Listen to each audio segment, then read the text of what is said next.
സ്കൂളിനെതിരായ ഭീഷണികളെ അപലപിച്ച വിദ്യാഭ്യാസ മന്ത്രി വി ശിവൻകുട്ടി ഇന്നലെ വിശദമായ അന്വേഷണത്തിന് ഉത്തരവിട്ടിരുന്നു. അവിടെ ഒരു യൂണിഫോം ഉണ്ടാവും. അത് ആ യൂണിഫോം അവിടെ എല്ലാ വിദ്യാർത്ഥികളും അംഗീകരിക്കേണ്ടതായിട്ട് വരും. യൂണിഫോം മറയ്ക്കുന്ന നിലയിൽ ഒരു വസ്ത്രം ഇട്ട് കഴിഞ്ഞാൽ പിന്നെ അതൊരു സ്കൂളിന് പൊതുവിലൊരു ബുദ്ധിമുട്ടുണ്ടാകുന്ന ഒരു സുവിശേഷത്തിൽ നമുക്കൊരു ന്യായമായ തീരുമാനങ്ങൾ എടുക്കാൻ പറ്റുള്ളൂ. എല്ലാവരും ബാധിക്കുന്ന നിലയിലുള്ള ഒരു ന്യായമായ തീരുമാനങ്ങൾ എടുക്കാൻ വേണ്ടി പറ്റുള്ളൂ. അതിൽ രക്ഷകർത്താക്കളും വിദ്യാർത്ഥികളും ഓരോ സ്കൂളിന്റെയും സാഹചര്യം അനുസരിച്ച് അവരോട് സഹകരിക്കുക എന്നുള്ള നിലപാട് മാത്രമേ സ്വീകരിക്കാൻ വേണ്ടി പറ്റൂ. അതേസമയം സംഭവം ശ്രദ്ധയിൽപ്പെട്ടിട്ടില്ലെന്നായിരുന്നു മുഖ്യമന്ത്രി പ്രതികരിച്ചത്.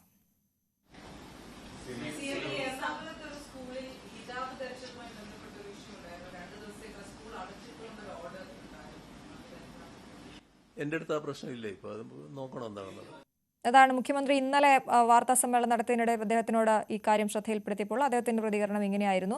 എന്തായാലും ഈ വിഷയത്തിൽ സമവായത്തിലേക്ക് നീങ്ങുന്നു എന്നുള്ളതാണ് ഇപ്പോൾ ഉള്ള ഏറ്റവും പുതിയ വാർത്ത, ആശ്വാസകരമായ വാർത്ത. ആജ്ഞ രവീന്ദ്രൻ വിവരങ്ങളുമായി ചേരുന്നു. ഒപ്പം ഈ വിഷയത്തിൽ സ്കൂളിന് നിയമസഹായം നൽകുന്ന അഡ്വക്കേറ്റ് വിമല ബിനുവും നമുക്കൊപ്പം തത്സമയം ചേരും. ആദ്യം ആജ്ഞയിലേക്ക്. ആജ്ഞ, വലിയ ആശ്വാസം പകരുന്ന വാർത്ത. ഇപ്പോൾ ഇതിലൊരു സമവായത്തിലേക്ക് എത്തുന്നു എന്നുള്ളതാണ്. കൂടുതൽ സംഘർഷത്തിലേക്കൊന്നും കാര്യങ്ങൾ നീങ്ങാതെ, കൂടുതൽ ഇടപെടൽ ഉണ്ടാകാതെ ഈ കാര്യങ്ങൾ സമവായത്തിലേക്ക് എത്തുന്നതാണ്. കുട്ടിയെ ഹിജാബ് ധരിക്കാതെ തന്നെ സ്കൂളിലേക്ക് വിടാൻ തയ്യാറാണ് എന്ന് രക്ഷകർത്താവ് സ്കൂളിനെ അറിയിച്ചിരിക്കുന്നു.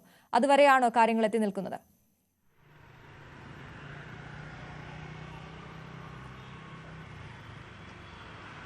തീർച്ചയായിട്ടും അശ്വതി, സ്കൂളിലേക്ക് കുട്ടിയെ സ്കൂളിൻ്റെ നിയമങ്ങൾ അനുസരിച്ച് തന്നെ സ്കൂളിലേക്ക് വിടാൻ തയ്യാറാണ് എന്നാണ് രക്ഷകർത്താക്കൾ അറിയിച്ചിരിക്കുന്നത്. പ്രത്യേകിച്ചും പിതാവ് നമ്മളോട് പ്രതികരിച്ചത് അങ്ങനെയാണ്, മാധ്യമങ്ങളോട് പ്രതികരിച്ചത് അങ്ങനെയാണ്. അതേസമയം ആദ്യഘട്ടത്തിൽ ഇതുമായി ബന്ധപ്പെട്ട് വലിയ തർക്കമായിരുന്നു ഉണ്ടായിരുന്നത്. അതേസമയം ഈ ഹൈബീഡനും ഡൊമിനിക് പ്രസന്റേഷനും DCC പ്രസിഡന്റ് മുഹമ്മദ് ഷിയാസും ഉൾപ്പെടെയുള്ള ആളുകൾ ഇവിടെ എത്തി സമവായ നടത്തി, അതായത് കുട്ടിയുടെ പാരൻസിനോട് നടത്തിയ സമവായ ചർച്ചയ്ക്ക് ശേഷമാണ് ഇത്തരത്തിലൊരു കോംപ്രമൈസിലേക്ക് എത്തിയത് എന്നാണ് മനസ്സിലാക്കുന്നത്. എന്തായാലും ഇന്നലെ മുതൽ സ്കൂളിൽ, അതായത് 2 ദിവസം മുൻപ് തന്നെ സ്കൂളിന് അവധി പ്രഖ്യാപിച്ചിരിക്കുന്ന സാഹചര്യം ഉണ്ടായിരുന്നു. പ്രത്യേകിച്ചും കുറച്ച് ആളുകൾ സ്കൂളിലേക്ക് കുട്ടിയെ ഹിജാബ് ധരിക്കാൻ സമ്മതിക്കുന്നില്ല എന്ന് പറഞ്ഞ് സ്കൂളിലേക്ക് കടന്നു വരിക, അവിടുത്തെ സ്കൂളിൻ്റെ ഒരു ഡെക്കോറം, പഠനാന്തരീക്ഷം മോശമാക്കുകയും ചെയ്യുന്ന സാഹചര്യത്തിൽ ആണ് ഇത് വലിയ വിവാദമാകുന്നത്.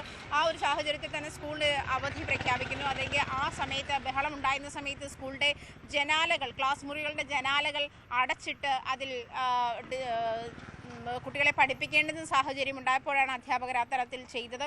അങ്ങനെ ഒരു തീരുമാനം മാനേജ്മെൻറ്റ് എടുത്തത്. എന്തായാലും അതിനുശേഷമാണ്, ഇന്ന് നടത്തിയ ചർച്ചയ്ക്ക് ശേഷമാണ്, അതായത് വർഗീയ ശക്തികളെ ഈ വിഷയത്തിൽ ഇടപെടാൻ സമ്മതിക്കില്ല, പ്രത്യേകിച്ചും ക്രിസ്ത്യൻ ഇസ്ലാം ഒരു വർഗീയ ചേരിതിരിവ് ഉണ്ടാക്കാനുള്ള ശ്രമങ്ങൾ നടക്കുന്നുണ്ട്. ഏതെങ്കിലും, അതായത് മിക്കവാറുമുള്ള സ്കൂളുകളൊക്കെ ക്രിസ്ത്യൻ മാനേജ്മെൻറ്റ് തന്നെയാണ്, അവിടുത്തെ റൂൾ അനുസരിച്ച് തന്നെയാണ് മറ്റ് സ്കൂളിലൊക്കെ കുട്ടികൾ പഠിക്കുന്നത്. കുട്ടികളുടെ കാര്യത്തിൽ തീരുമാനമെടുക്കാൻ സ്കൂളിൽ എങ്ങനെയായിരിക്കണം, യൂണിഫോം എങ്ങനെയായിരിക്കണം, ഇത്തരം കാര്യങ്ങളിൽ തീരുമാനമെടുക്കാൻ സ്കൂളിൻ്റെ മാനേജ്മെൻറ്റിന് അധികാരമുണ്ട് എന്നുള്ള ഹൈക്കോടതി വിധിയെ മുൻനിർത്തിക്കൊണ്ട് തന്നെയാണ് സ്കൂൾ മാനേജ്മെൻറ്റ് ഈ നിലപാടെടുത്തത് എന്നാണ് മനസ്സിലാക്കുന്നത്. അതുമാത്രമല്ല, സ്കൂൾ മാനേജ്മെൻറ്റ് അത് കൃത്യമായിട്ട് അവരുടെ ഒരു ബൈലോയിൽ തന്നെ കൃത്യമായി മെൻഷൻ ചെയ്തിട്ടുണ്ട്.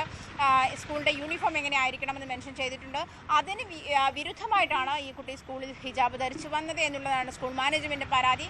അതേസമയം മുഖ്യമന്ത്രിക്കും വിദ്യാഭ്യാസ മന്ത്രിക്കും ഉൾപ്പെടെയുള്ള പരാതികൾ കുട്ടിയോട് മാനസികമായി ബുദ്ധിമുട്ടുണ്ടാക്കുന്ന തരത്തിൽ സ്കൂൾ അധ്യാപകർ ഈ ഹിജാബ് ധരിച്ച് എത്തുന്ന സാഹചര്യത്തിൽ പെരുമാറിയിട്ടുണ്ട് എന്നുള്ള പരാതി കാട്ടി മറ്റു കുട്ടികളുടെ മുന്നിൽ വെച്ച് അപമാനിക്കുന്ന തരത്തിൽ സംസാരിച്ചു. ഇത്തരം കാര്യങ്ങളൊക്കെ AEയുടെ മുന്നിലുള്ള പരാതിയിൽ, വിദ്യാഭ്യാസ മന്ത്രിയുടെ മുന്നിലുള്ള പരാതി നിൽക്കുന്നുണ്ട്. ഈ വിഷയത്തിൽ DD അന്വേഷണം നടത്തുന്നുമുണ്ട്. AEയുടെ റിപ്പോർട്ട് ലഭിച്ച ശേഷമായിരിക്കും വിഷയത്തിൽ അന്തിമ തീരുമാനമെടുക്കുക എന്ന് DD പറഞ്ഞിട്ടുണ്ട്. എന്നിരുന്നാലും വിഷയവുമായി ബന്ധപ്പെട്ട് സ്കൂളിൻ്റെ നിയമം അനുസരിച്ച് മുന്നോട്ട് പോകാൻ തയ്യാറാണ് എന്ന് തന്നെയാണ് കുട്ടിയുടെ പിതാവ് അല്പം മുമ്പ് മാധ്യമങ്ങളോട് പ്രതികരിച്ചത്. അങ്ങനെയാണ് അതായത് വർഗീയ ശക്തികളെ ഇതിൽ ഇൻവോൾവ് ചെയ്യിക്കാൻ അനുവദിക്കില്ല എന്ന് തന്നെയാണ്. അത് തന്നെയാണ് ഹൈബിയുടെ MP പറഞ്ഞത്. BJPയും ഉൾപ്പെടെയുള്ള വർഗീയ ശക്തികൾ ഇതിനെ ഒരു മുതലെടുപ്പായി കണക്കാക്കാനുള്ള ശ്രമങ്ങൾ നടത്തി.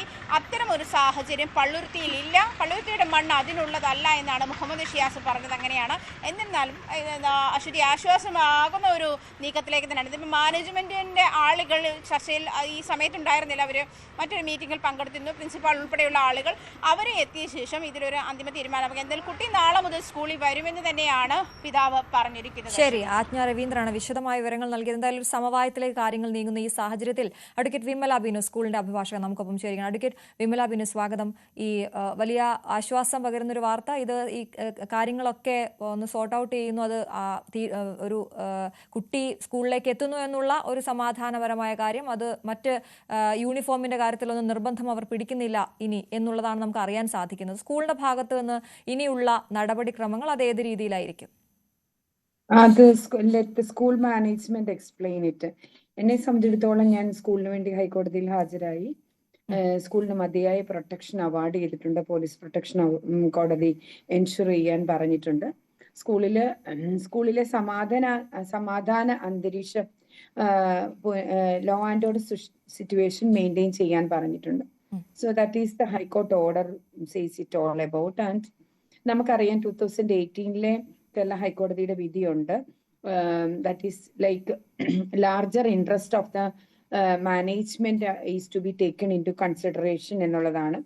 And regarding the uniform, it is A matter of equality and it is A matter of secularism and it is a matter which is inclusive in nature. For the students, it must be inculcated in them that a feeling of oneness.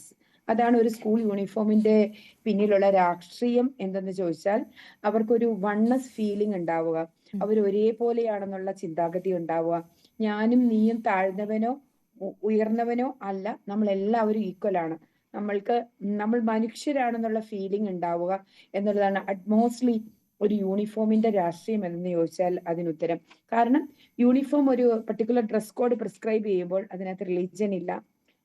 Now നമുക്കറിയാം Kerala state has come up with gender neutral uniforms, like gender വ്യത്യാസം പോലും ഇല്ലാതെ, ലിംഗവ്യത്യാസം പോലും ഇല്ലാതെ നമ്മുടെ കുഞ്ഞുങ്ങൾ വളരട്ടെ, അതാണ് അതിന്റെ ഒരു കണ്ടീഷൻ എന്ന് പറയുന്നത്.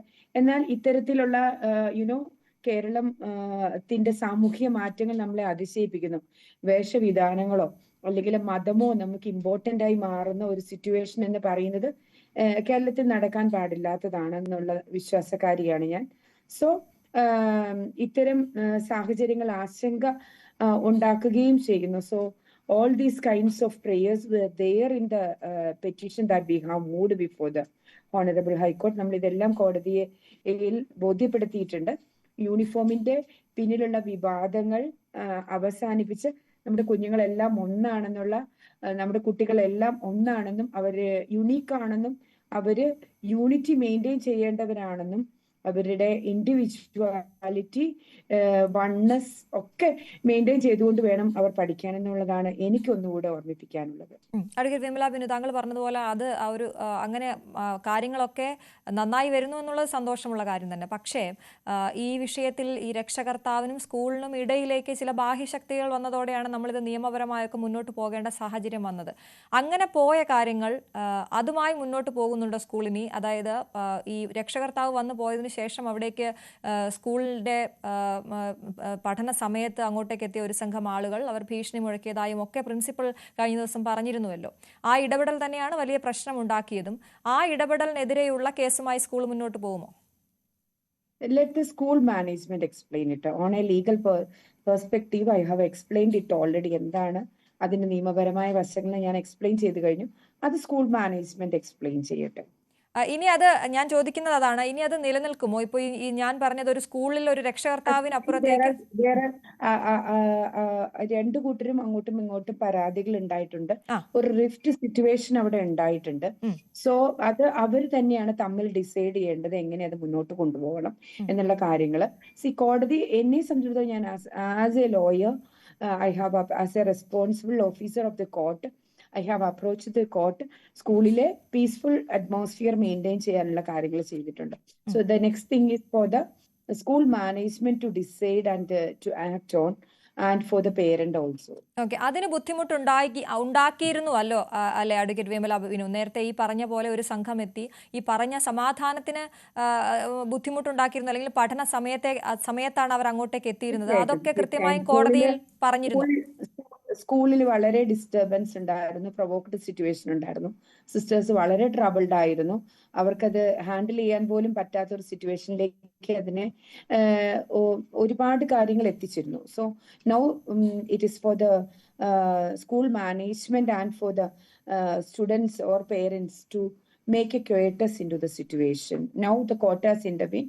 Court has granted enough protection to the school also. അതെ, അപ്പൊ പോലീസ് പ്രൊട്ടക്ഷനെ കുറിച്ച് കൂടി വേണം ഒന്നുകൂടി ചോദിച്ച് അവസാനിപ്പിക്കാം. ഈ പോലീസ് പ്രൊട്ടക്ഷൻ എത്ര ദിവസം കൂടിയാണ് അല്ലെ ഉള്ളത്? ഇനിയും അങ്ങനെ പോലീസിന്റെ സഹായത്താൽ മുന്നോട്ട് പോകേണ്ട അവസ്ഥയുണ്ടോ അവിടെ? That I have to verify with the school management. I'm still I will still have to verify it. You can ask the school management about it. ശരി, വളരെയധികം നന്ദി അഡ്വക്കേറ്റ് ഞങ്ങളോട് സംസാരിച്ചതിന്.